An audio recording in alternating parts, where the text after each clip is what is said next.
পারেনি, তাই না? যারাই দেখা গেছে খুব দ্রুত অনেক বড় হয়ে গেছে, তারাই খুব দ্রুত নিঃশেষ হয়ে গেছে। যেমন প্রমাণস্বরূপ তুমি দেখতে পারো, ওদের নামগুলো পরে আমার Google থেকে জানা লাগবে। আমি একটু জানি ওদের কথা আরকি। ওই যে একজন আছে না? উম वो एक गाना गाया था ना हिंदी में वो अ, एक एक ल बुड्ढी लड़की। আচ্ছা ওর কথা বাদ দেই। আচ্ছা কাচ্চা বাদাম। বাদাম, বাদাম দাদা কাঁচা বাদাম। এই গানটা কিন্তু খুব ভাইরাল হয়েছিল। একদিনের ভিতরে কিন্তু পুরো দুনিয়াকে কাঁপাই দিছিল, তাই না? তো একদিনের ভেতরে কাঁচা বাদাম এত পরিমাণে ভাইরাল হইছে, যত দ্রুত ভাইরাল হইছে, তত দ্রুতই কিন্তু আবার নিভে গেছে, তাই না? রানু মন্ডল, ইয়াস আমি রানু মন্ডলের কথাই বলতেছিলাম। রানু মন্ডল কি পরিমাণে ভাইরাল হইছে যে ওরে বিগ বসে ডাইকা নিছিল। আর হারাইয়াও গেছে তো দ্রুত, এখনো কেউ খুঁজেও পায় না। কাঁচা বাদাম এখন কেউ খুঁজেও পায় না। বাচপান কা প্যার মেরা ভুল নেই জানা রে। কি ভাইরাল ছিল রে ভাই! এটা এটা সবার মুখে শুনতাম তখন। কিন্তু এখন কি আছে? নেই। হারাই গেছে একেবারে।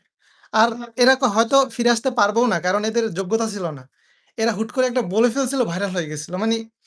এজন্য তো গুরু সরি গুরু বলি কেন? এজন্য